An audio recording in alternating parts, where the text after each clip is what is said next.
నిజాన్ని బయటపెట్టి సత్యానికి క్షమాపణ చెప్పిన మటన్ కొట్టు మాణిక్యం. రోహిణి చెంప పగలగొట్టి మెడ పట్టుకుని బయటికి గెంటేసిన ప్రభావతి. ఈ వీడియో కనుక నచ్చినట్టయితే తప్పకుండా ఒక్క లైక్ చేయండి. ఇక అరుణ్ తల్లైతే సుమతితో మాట్లాడుతూ ఉంటుంది. అమ్మా, నిన్ను చూస్తూ ఉంటే నాకు కూతురు లేని లోటు తెలియడం లేదు. నువ్వు నన్ను ఎంతో ప్రేమగా చూసుకున్నావు. అందుకని నిన్ను వెతుక్కుంటూ మరీ మీ ఇంటికి వచ్చాను. మీ అమ్మగారు లేరా అంటూ అడుగుతూ ఉంటుంది. ఇక అరుణ్ తల్లి అయితే అప్పుడే అరుణ్ కూడా అడుగుతూ ఉంటాడు. ఏంటండి మీరొక్కరే కనిపిస్తున్నారు, ఇంట్లో మీ అమ్మగారు లేరా అంటూ అనగానే, మా అమ్మ ఇప్పుడు పూల బండి దగ్గర ఉంటుందండి.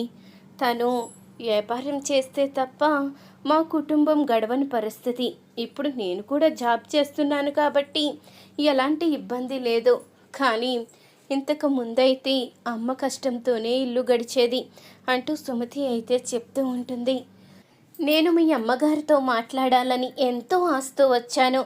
తీరా వచ్చేసరికి ఆవిడ లేరు. ఎప్పటికొస్తారమ్మా అంటూ అడుగుతూ ఉంటుంది.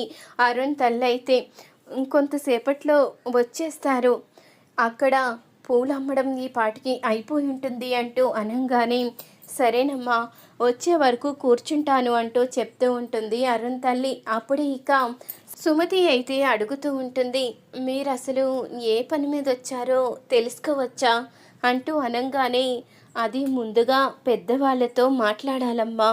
పెద్దవాళ్ళు ఇష్టాన్ని కూడా తెలుసుకొని అప్పుడు నీతో చెప్దామని ఆగాము. నేను నా కొడుకుతో మాట్లాడాను. ఇప్పుడు మీ అమ్మగారితో కూడా మాట్లాడి ఒక మాట తెలుసుకుంటే అప్పుడు నీతో చెప్తాను అంటూ చెప్పడంతో అప్పుడే సుమతి అయితే ఆలోచిస్తూ ఉంటుంది. ఏంటది, ఏం మాట్లాడడానికి వచ్చారు, వాళ్ళ అబ్బాయితో ఏం మాట్లాడారు అంటూ ఇక ఆలోచిస్తూ ఉంటుంది. ఇంతలో అప్పుడే పార్వతి అయితే వస్తుంది. ఇక పార్వతిని చూసి అరుణ్ తల్లి అయితే, మీకోసమే మేము ఎదురు చూస్తున్నాము, మీరు వచ్చిన తర్వాత మాట్లాడాలని అంటూ అనగానే, అప్పుడు ఇక పార్వతి అయితే మీరెవరమ్మా అని అడుగుతూ ఉంటుంది. నేను మీకు తెలియదు, కానీ మీ గురించి మాత్రం నాకు తెలుసు. అంటే మిమ్మల్ని ఎప్పుడూ చూడలేదు, కానీ మీ గురించి మాత్రం తెలుసుకున్నాను, అది సుమతి ద్వారా అంటూ అనగానే, ఎవరమ్మ వీళ్ళు అంటూ అడుగుతూ ఉంటుంది పార్వతి.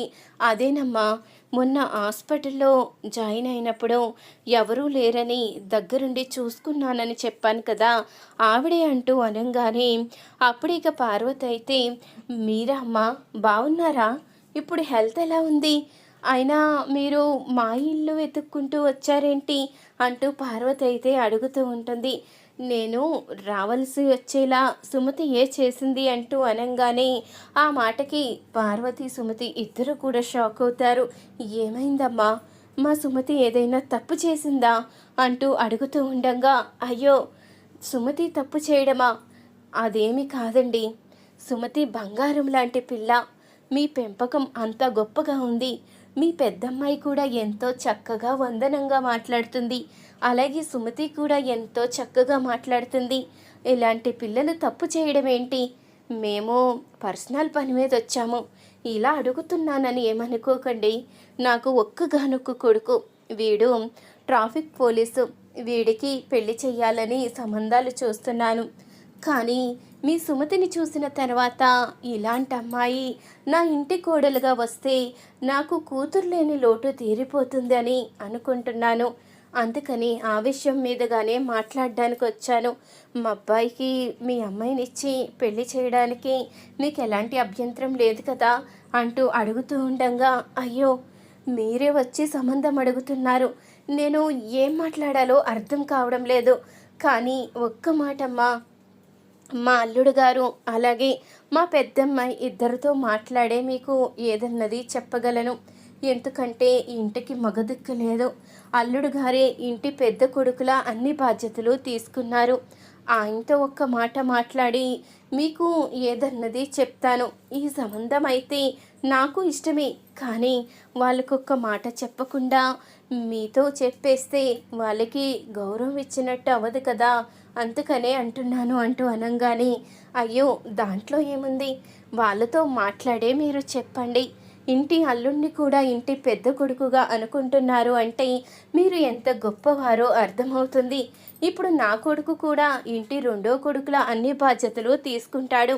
ఒక్కసారి ఆలోచించి మీరే ఏ విషయం మాకు ఫోన్ చేసి చెప్పండి అంటూ ఈ అరుణు వాళ్ళ అమ్మ అయితే ఇద్దరూ కూడా మాట్లాడి అక్కడి నుంచి వెళ్ళిపోతారు.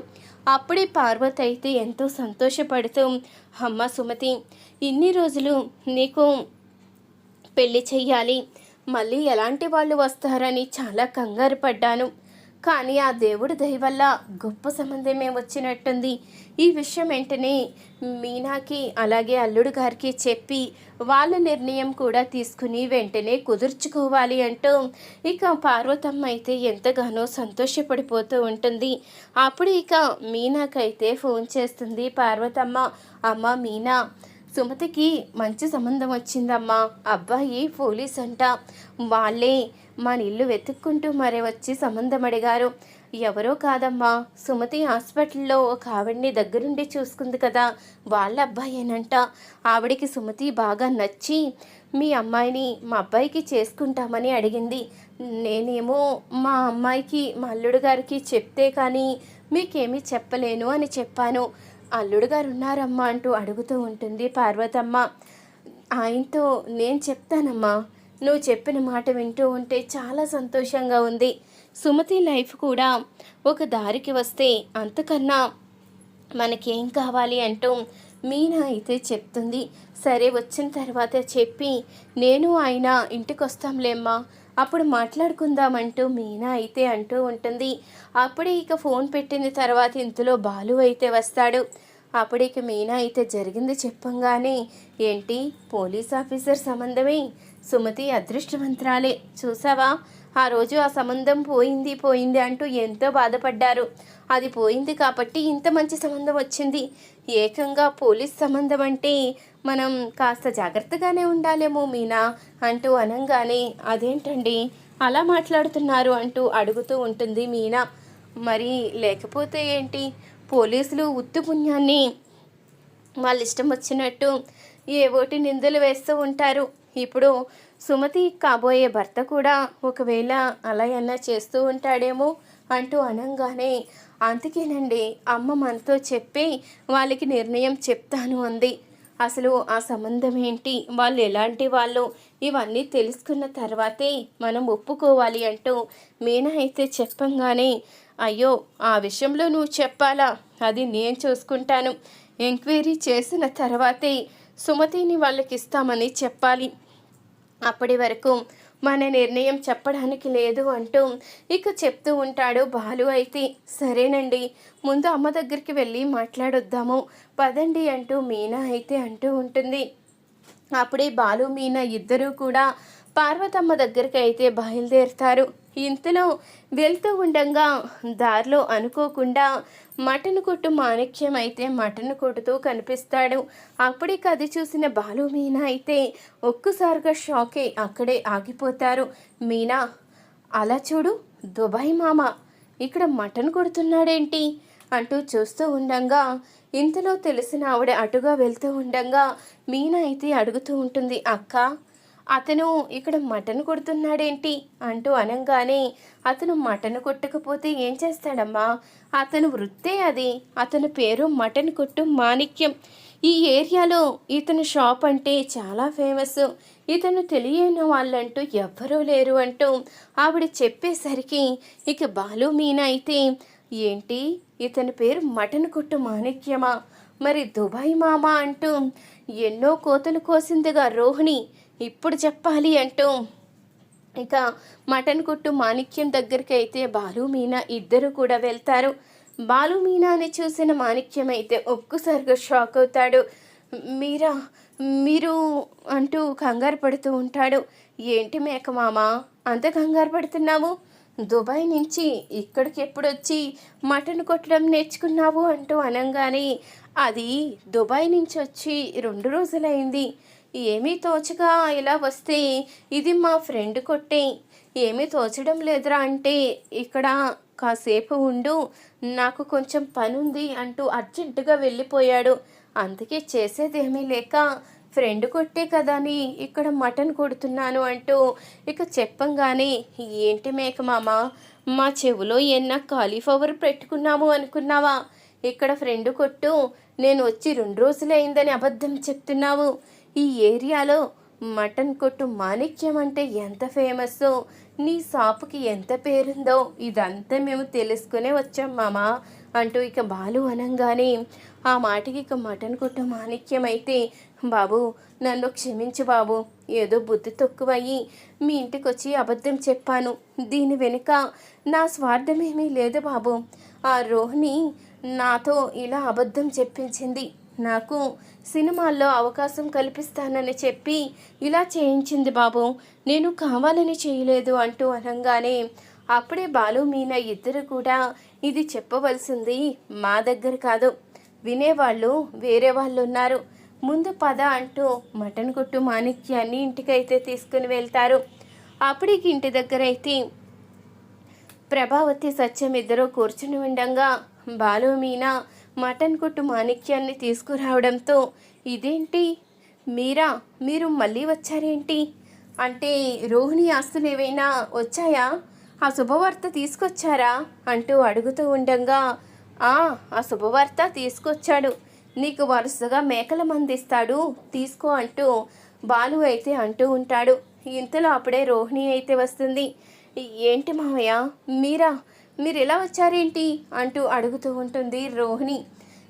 అదేనమ్మా నేను అడుగుతున్నాను, మీ నాన్నగారు చనిపోయిన తర్వాత ఆస్తులన్నీ కోర్టుకి వెళ్ళిపోయాయి అన్నారు కదా, ఆస్తులు ఏమన్నా వచ్చాయేమని అడుగుతున్నాను అంటూ ఇక ప్రభావతి అంటూ ఉండగా, ఏంటి ఆశావతి, నీకు చెప్పిన అర్థం కాదా? ఈ మావయ్య నీకు మేకల మందిస్తాడు అంటుంటే ఏమీ మాట్లాడటం లేదేంటి అంటూ అనగానే, ఏంటి బాలు, మా మావయ్యని పట్టుకుని అలా అసలు ఆలోచనే లేకుండా మాట్లాడుతున్నావు, అలా అవమానిస్తున్నావు, చూడండి అత్తయ్య ఎలా బాలు అవమానిస్తున్నాడో అంటూ రోహిణి అయితే అంటూ ఉంటుంది. వీడి పద్ధతి ఎప్పుడూ తెలిసిందే కదమ్మా, ముందు మీ మావయ్యని అడుగు, మీ ఆస్తులు ఏమన్నా వచ్చాయేమో అంటూ ఇక ప్రభావతి అంటూ ఉండగా, అప్పుడే ఇక రోహిణి అయితే, అయినా నువ్వు ఎక్కడికి వచ్చావు మావయ్య, ముందు నువ్వు వెళ్ళిపో, ఇక్కడ నీకు ఇంత అవమానం జరుగుతూ ఉండగా నువ్వు ఇక్కడ ఎందుకు వెళ్ళిపో అంటూ ఇక రోహిణి అంటూ ఉంటుంది. అప్పుడే ఇక బాలు అయితే, అమ్మ పార్లలమ్మా, నువ్వు అంతగా జీవించవలసిన అవసరం లేదమ్మా, మొత్తం నిజం బయట పడిపోయింది, అతని పేరు మటన్ కొట్టు మాణిక్యం అని, నువ్వు నాటకం ఆడించావని అన్ని నిజాలు తెలిసిపోయాయి అంటూ బాలు అనంగానే ఆ మాటకి ఒక్కసారిగా రోహిణి అయితే షాక్ అయిపోతుంది. అప్పుడే ప్రభావతి అయితే అడుగుతూ ఉంటుంది, ఏంటి నువ్వు అనేది, ఇతను మటన్ కొట్టు మాణిక్యం ఏంటి, కావాలని ఆట పట్టిస్తున్నావా అంటూ అడుగుతూ ఉండగా, అప్పుడే ఇక సత్యం అయితే అడుగుతూ ఉంటాడు, ఏంటి మా బాలు చెప్పేది నిజమేనా, నువ్వు నిజంగా మటన్ కొట్టుకునేవాడివేనా, మరిక్కడికి ఎందుకు వచ్చావు, ఎందుకు నువ్వు దుబాయ్ నుంచి వచ్చానని చెప్పావు అంటూ నిలదీస్తూ ఉండగా, అప్పుడే ఇక మటన్ కొట్టు మాణిక్యం అయితే సత్యానికి క్షమాపణ అయితే చెప్తాడు. నన్ను క్షమించండి, నేను ఇదంతా చేయడానికి కారణం రోహిణియే కావాలని నా చేత అబద్ధం ఆడించింది, నేను దుబాయ్ నుంచి రాలేదు, నేను ఇక్కడే ఉంటాను, నేను మటన్ అమ్ముకుంటూ ఉంటాను అంటూ అనంగానే ఆ మాటకి ప్రభావతి ఒక్కసారిగా షాక్ అవుతుంది. అప్పుడే సత్యం అయితే అడుగుతూ ఉంటాడు, మరి నువ్వు దుబాయ్ వెళ్ళకపోతే దుబాయ్లో రోహిణి వాళ్ళ నాన్న చనిపోయాడని అస్థికులు తీసుకొచ్చావు, మరి దుబాయ్ నుంచి అస్థికులు ఎలా తీసుకొచ్చావు అంటూ సత్యం అయితే అడుగుతూ ఉండగా, అది కూడా రోహిణి ఆడించిన నాటకమేనండి, అసలు తన తల్లి తండ్రి ఎవరో నాకైతే తెలీదు, తను మా నాన్న చనిపోయినట్టు నువ్వు వచ్చి చెప్పాలి, ఈ అస్తకులు వాళ్ళ చేతిలో పెట్టి ఇక అతను లేడు, ఆస్తులు మొత్తం కోర్టు వాయిదాలో ఉన్నాయని చెప్పాలి అని నన్ను బ్రతిమలాడింది. ఒక ఆడపిల్ల అంతగా బ్రతిమలాడుతూ ఉంటే కాదనలేక తప్పనిసరి పరిస్థితిలో వచ్చి మీకు అలా అబద్ధం చెప్పాను, అంతే తప్ప నేను దుబాయి వెళ్ళలేదు, తన తల్లి తండ్రి ఎవరో కూడా నాకు తెలియదు అంటూ మటన్ కొట్టు మాణిక్యం అనంగానే అప్పుడే సత్యం అయితే కోపంగా, అసలు నువ్వు మనిషివేనా, నీ తండ్రి చనిపోయాడని అబద్ధం చెప్పించి అస్థికలంటూ తీసుకువచ్చి అవి గంగలో కలపాలని చెప్పి ఒక ఫోటో తీసుకువచ్చి ఎంత నాటకమాడావు. ఇంతకీ ఈ ఫోటోలో ఉన్న వ్యక్తి అయినా నీ తండ్రా కాదా అంటూ సత్యమైతే నిలదీస్తూ ఉండగా అది మావయ్య మా నాన్నే అంటూ చెప్తూ ఉంటుంది రోహిణి. మరి మీ నాన్న అయినప్పుడు నువ్వెందుకు అబద్ధం ఆడించాలి, ఎందుకు ఇలా తీసుకువచ్చి ఇన్ని మోసాలు చెయ్యాలి అంటూ సత్యమైతే నిలదీస్తూ ఉండగా అంటే అత్తయ్య ఆస్తి ఆస్తి అంటున్నారని తప్పనిసరి పరిస్థితిలో అలా చెప్పించాను మావయ్య, మా నాన్న ఎప్పుడో చనిపోయాడు అంటూ రోహిణి అయితే అంటూ ఉంటుంది. అప్పుడే ఆ మాటకి మనోజ్ ప్రభావతి ఇద్దరు కూడా షాక్ అవుతారు.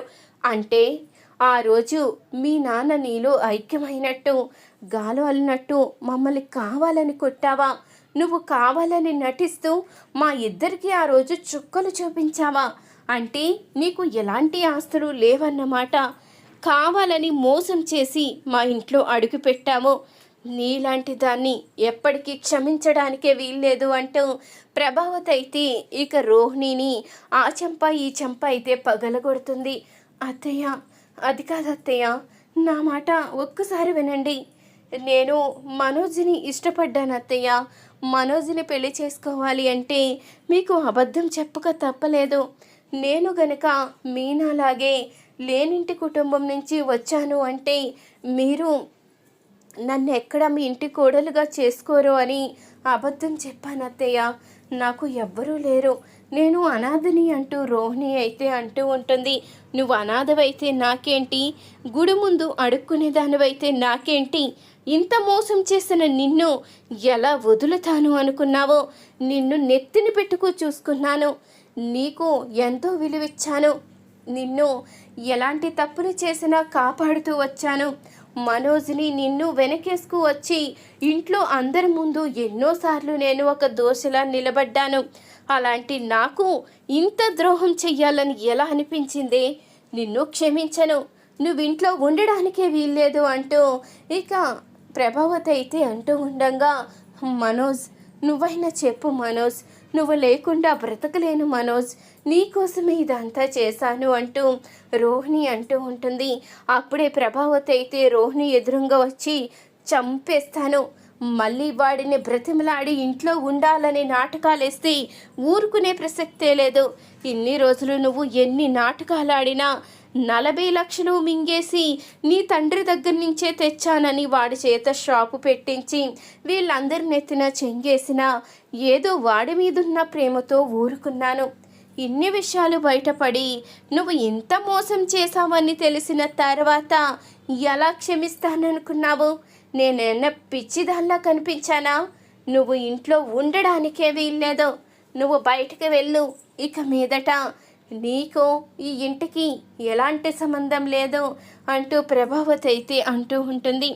అప్పటికి మీనా అయితే ఏండి ఏదో రోహిణి చేసిన మోసాన్ని బయట పెట్టాలి అనుకున్నాం తప్ప తన జీవితం నాశనం అవ్వాలని అనుకోలేదు కదా, మీరైనా మీ అమ్మగారికి చెప్పండి అంటూ మీనా అంటూ ఉంటుంది. ఈ కాపు మీనా, ఇంత మోసం చేసిన వాళ్ళని క్షమించమని ఎలా చెప్తాము, ఈ పార్లలమ్మ ఒకటా రెండా ఎన్నో మోసాలు చేసింది, మన కుటుంబానికి ఎంతో ద్రోహం చేసింది, ఇన్ని చేసిన తను నిన్ను ఎన్నోసార్లు అవమానిస్తూనే ఉంది, అవన్నీ నువ్వు మర్చిపోతావేమో కానీ నేను మర్చిపోను, ఇలాంటి తప్పు చేసిన వాళ్ళకి తగిన శిక్ష పడవలసిందే అంటూ ఇక బాలు అయితే అనగానే అప్పుడే ఇక ప్రభావతి అయితే పదవే, నువ్వు ఇంట్లో ఉండడానికే వీల్లేదు, నీలాంటిది ఇంట్లో ఉండే అర్హతే పోగొట్టుకుంటుంది, నిన్ను రోజులు నిన్ను నెత్తిన పెట్టుకు చూసినందుకు నాకు తగిన గుణపాఠం చెప్పావు కదే, బయటికి పోవే అంటూ